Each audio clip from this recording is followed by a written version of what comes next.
true. So yeah, we're in this the hangar bay for Last Watch again. We're gonna set it on Stedaria, but we were already having a few issues with things today, so we're gonna probably do that next time we do our live stream. That's just another thing to show, isn't it? So no planet preview today. It would have been lovely. So yeah, this is the outside of the ship for now, and then we'll make our way inside out of the main door, Let's hangar just door. go room by room, nice and slow. Right, so here we go. Can we slowly? No, there's no way to like walk there yet. But so yeah, when you first come into the ship, to this nice formulated ramp, we have the airlock. Pretty sure these doors will close at some point. But Matt, do you want to explain the stages of the airlock real quick, with the shield and everything?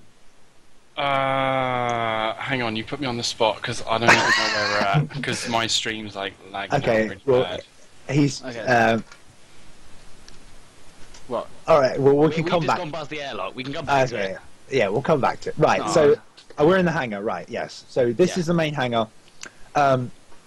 Obviously, different hangars be different sizes depending on your ship. But for this one, it's quite small. It's not a cargo ship, so there's not loads of space.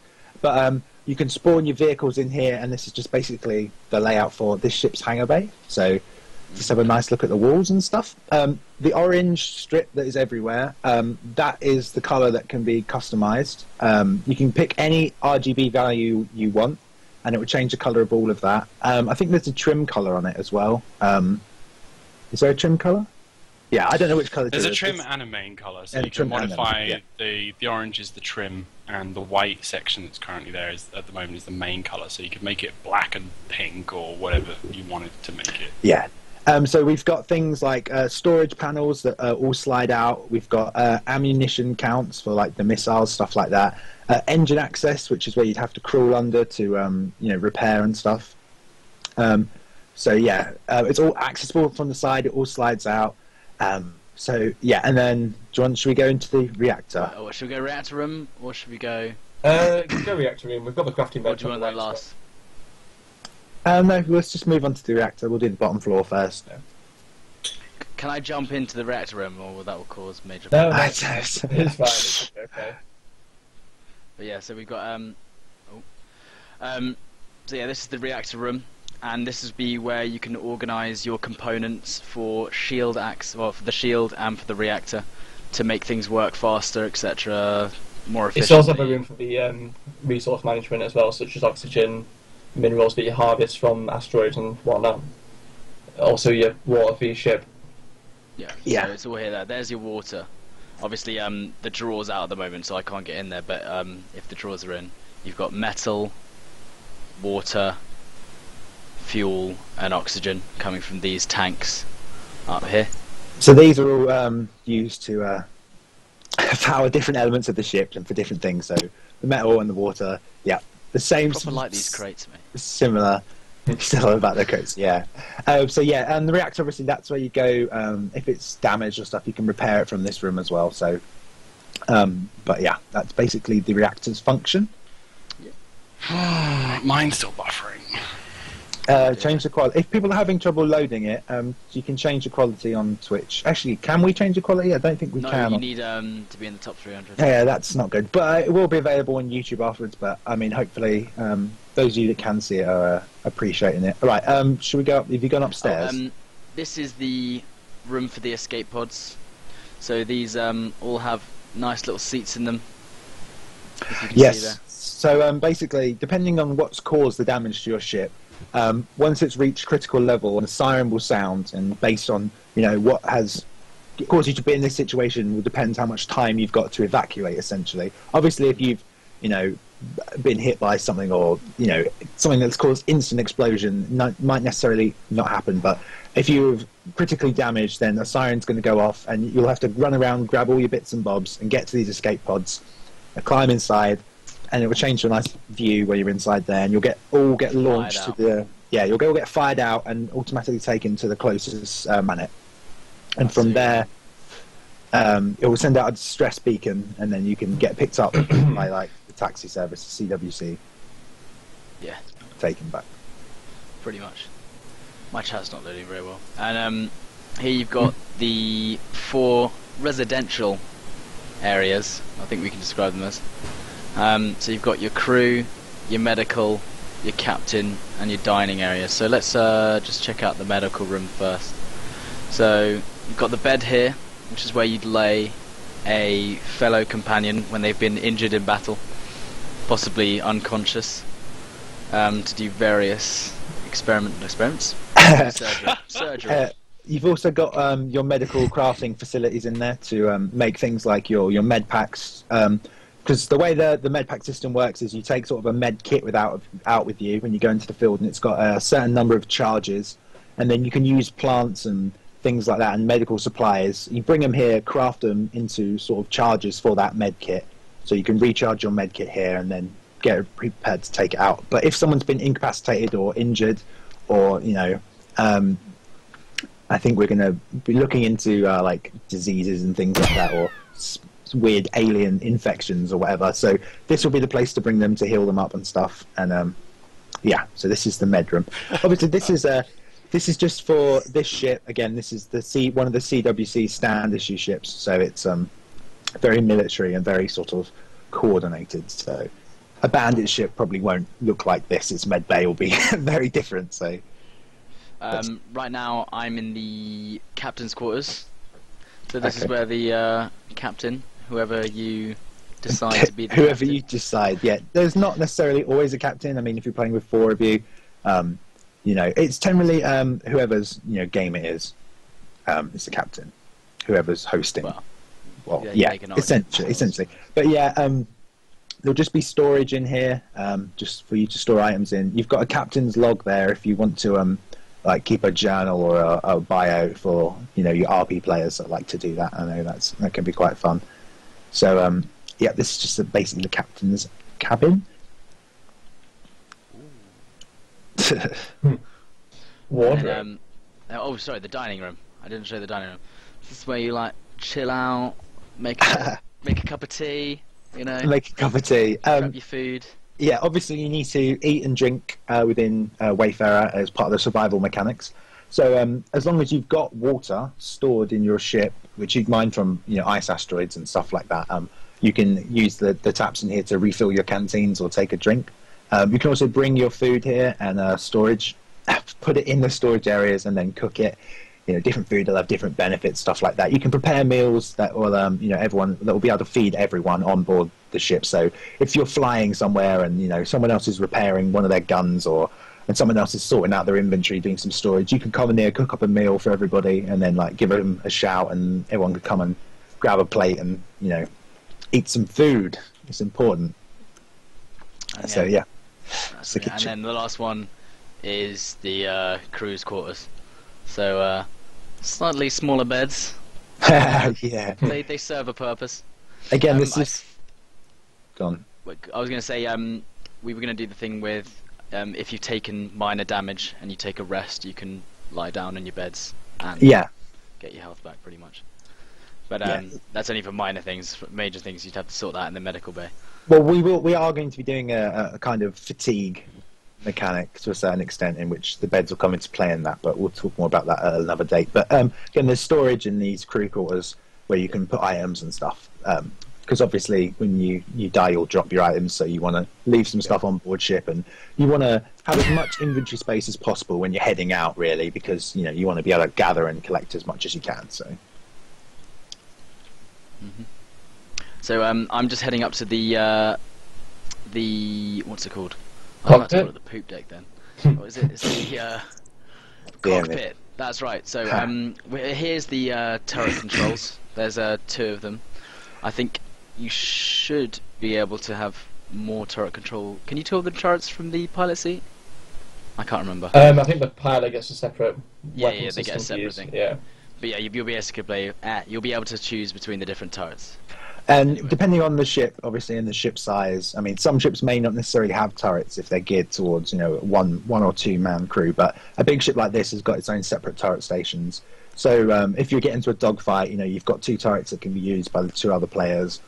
Someone else can be repairing things like that. So they're just for use there. So it's a little access panel, and that will put you in a third-person view on top of the ship where you can control your turret and shoot. Yeah. So so I fall down. So now we're gonna go up to the cockpit. I keep forgetting what it is. So we're now in the cockpit. So I'm not actually meant to be standing here, but I will anyway for the sake of showing the pilot's the pilot's first-hand view. Shall put my gun away. But yeah, so basically, there should be some sort of a map here that will appear as a hologram, I believe. I'm not sure. Is that right, Matthew? Yes. Yeah, there'll be a big world here, and you'll be able to see everything. I think you can look at where you want to go and map out your route. If you position yourself just to like the left-hand side or the middle, and then let Matt just explain some of the buttons and stuff. I'm trying to like jump on top of it so we can see it. I can't even see it. Mine's buffering. So. Okay, so really basically, memory. Yeah, you are self-explanatory anyway. You are sort of bouncing around all over the place, Tom. I'm looking at you. You're just like twitching and jumping about. Like we have just. Tom's just like so used to not trying to get shot. Exactly. He's been playing too much Battlefield. Seriously, bit of Z running. Whoa. Let's just pretend you just walk everywhere. Right. Okay. Anyway, right. So when you sit down in the seat, you'll basically have a full range of controls that will be. Basically, you'll have a bit of a first-person element, a bit of third-person element. So you basically can switch between the cameras on the inside and the outside of the ship. Certain actions will only be controllable from inside the ship at your seat. So you'll be able to turn switches on and off, such as the mains, reactor. The panel in the middle is a startup sequence for the ship. So there's I know Matt knows this a bit better than I do. I don't know if you want to explain it, Matt, but essentially there's a certain sequence that's got to be initiated when you're starting the ship. You've got to get your mains on, the reactor, and the engine. And each have got to be set up in a certain order, and you can hot start them. So there's an allocated amount of time that it takes for each system to power up, essentially. I think it's just the reactor primary is the only one you have to wait for. You turn the mains on, which is basically all of the electrical things on your ship. So basically, if you turn the mains off, literally nothing is on. It's the equivalent of sitting dark in space, which might come into play tactically when you're surrounded by enemies that, what's the word I'm looking for, are more powerful than you, essentially, and you need to just hide from them. Because when you're in space, if they can't see you, enemies are able to visually detect you in space, but it's a lot harder for them to do so. So by going dark, you allow yourself to slip past stuff. And the whole reason for this whole timing and initiation thing was that it also plays in with semi-real physics that we've got going on. So for example, if you had to get from point A to B, but in between that was a bunch of enemies that you really don't want to aggravate or make aware of your presence, then you're better off thrusting towards B and then switching everything off and literally just gliding through to point B without any control whatsoever and hoping you don't collide with any of them. So you can set up a sort of path that you want to go through. It essentially allows you to pull off really cool maneuvers like that. But in terms of starting up and starting down, there is a proper procedure that you can follow. You don't have to. If you don't want to, you can rush through it and just turn them all on at the cost of a negligible damage amount to all your equipment. Yeah. But it's sort of like a half payoff between people who are like kind of sim heavy and people who just want to get on with it. Yeah, it's sort of like hang on. There's a Craig, go on. Craig, go. Alright, okay. It just basically adds like another skill level to being a pilot, rather than just being good at controlling the actual ship. There's actually a skill to starting up all the commands. That's all I really wanted to say. Yeah, there's a skill to it, and the fact that you have to look at the ship as well as fly it, and the pilot is still technically responsible for that. On a more Can we go back up to the cockpit, please, Tom? I know you're running around everywhere, and we're a bit behind. Sorry, I was talking about some of the other buttons. Jumping on the crane a bit. But yeah, what Craig said, essentially there's a sweet spot to your startup sequence. There's a way to do it perfectly and get the most out of it. You don't have to do it, but there's an advantage to it, and it'll get you off the ground quicker and things like that. There's also a stabilizer button on there, which is a really important like gaming and control feature.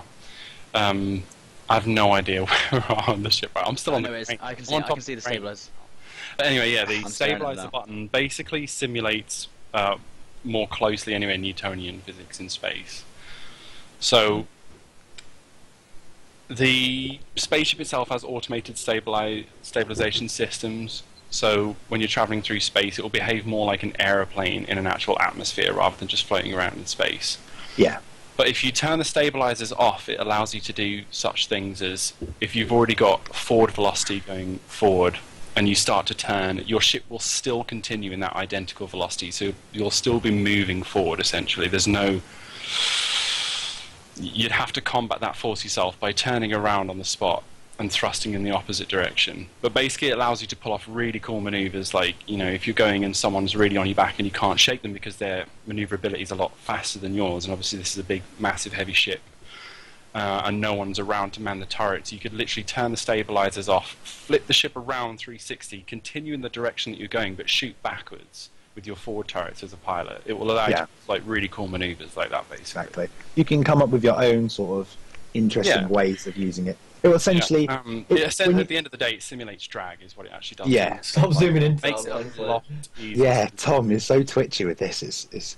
But yeah, basically, if you turn them off, if you're flying in a straight line and you move your mouse left, you'll turn to the left. If you're flying in a straight line and you turn your stabilizers off, you'll keep going in the straight line, and if you move your mouse left, it will rotate on the spot but continue moving. Like, as Matt said, it's sort of a Newtonian physics in the way that's the way space would work. So, but if you've ever seen Firefly, they do things similar to that in one of the episodes where they're being chased and they do a 360 whilst continuing.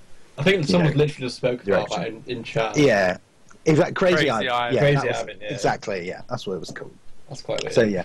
The other buttons, I'm just watching this now and Tom's just jumping everywhere. The other buttons... no idea about that, Crazy Ivan. Yeah, but it allows people to come up with their own names for their own maneuvers that they create. So, but yeah, where the black things are sticking out of the cockpit, that's where we'll have our holographic GUIs projected.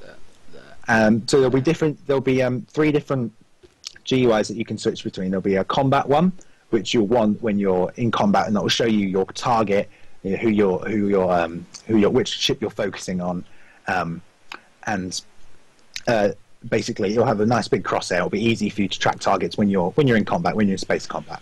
The second one will be an exploration one, so it will have help you with things like distances, and you'll be able to set waypoints on it, so you'll be able to tell you where you're trying to go and stuff like that. I think there was another one. I can't remember. I believe as a co-pilot as well. You get a ship readout. That's it. Yeah. Yeah, it'll ship readout of all your systems. Yeah, Craig's right. So if you've taken some damage, you can bring up the other ship readout GUI, and you'll be able to see what section of the ship is damaged. So when we were thinking about co-pilot mechanics, we knew that we couldn't really create anything too independent from the pilot, because if you want to play single player, you can't have the co-pilot be able to access features that the pilot can't, because then you're missing out if you're not playing with other people. So the co-pilot has access to everything. Well, the pilot has access to everything that the co-pilot has access to, but it makes it a lot easier because the co-pilot's able to look at things like the ship readout and a list of all the targets in the area, and assess which one we should take down first and target that for the ship, for the pilot, whilst the pilot can concentrate on flying. So the co-pilot can do things that help the pilot himself and take over the controls if he needs to and stuff. So that's kind of co-pilot also has like a whole, like every single type of control that's actual the ship input, like thrusters, the ability to turn, everything else on the ship is also being mirrored on the co-pilot side, but only at the what's the word? If the captain hands over controls to the co-pilot, he can literally drive the ship from his side if they want it to. There's actually a switch just underneath the heads-up display in front of the pilot that allows them to switch controls over to the co-pilot side. So you can hand over controls to your co-pilot if the pilot ever needs to get up out of the seat and go elsewhere on the ship to take care of something. Yeah. So where we are in the hangar bay now, you can see our vehicles in there at the moment. You'll be able to take that vehicle and... Are we going to give it a spin? Yeah, we can take it out. Do that right now, yeah? So when you land on a planet, you'll be able to power yourself down from the cockpit, and then you'll open the airlock, drop the ramp, and then someone can spawn in your vehicle, depending on what ship you've got, or a bigger ships will be able to have bigger vehicles inside them. This one's got our little 2-man hover bike. You'll be able to take the vehicle and just drive it straight off the ramp and explore the planet. Unfortunately, we're not on Sidaria at the moment, which is our first planet. We've said it in the hangar bay on Last Watch again. But that's something for us to show you in the next live stream, obviously. Make sure you put the handbrake on when you're going outside, Tom. I don't even know how far you've actually gone already. I'm still watching you walk around handbrake went outside? No, because I still need to work on the stabilization system of the hover bike. So you probably want to leave the ship. Yeah, go on, sorry. Yeah, I won't jump out the hangar. It's okay. He's managed it. You're just going to be quite steady with it because it can go a bit nuts if you take it at speed. Oh, scraped the floor there. But it's alright. We're going alright. So obviously this hasn't been finalised yet in terms of controls, but this is a basic idea of what it will look like and what it will feel like to... All controlled through physics as well. Yeah, this is all configured for your Xbox controller. I might have flipped it now. There's a flip button. There is a flip button. V. Yeah. Oh, hang on. So obviously, if your vehicle gets damaged, you can take it back to your hangar bay and repair on it and work on it and stuff. So, but yeah, vehicles are definitely something we wanted to have because a lot of people are asking for them, and it just adds another dynamic. So, if your main ship's been hit or you've taken damage and you've got to land on the nearest planet, and I've just seen you flip it. Oh goodness. Yeah. If you want to land on the nearest planet, then maybe someone can stay back at the ship and work on some repairs while two of you can go out on your little hover bike and get some supplies or materials you might need to make those repairs. So yeah. Okay. Have we got any questions?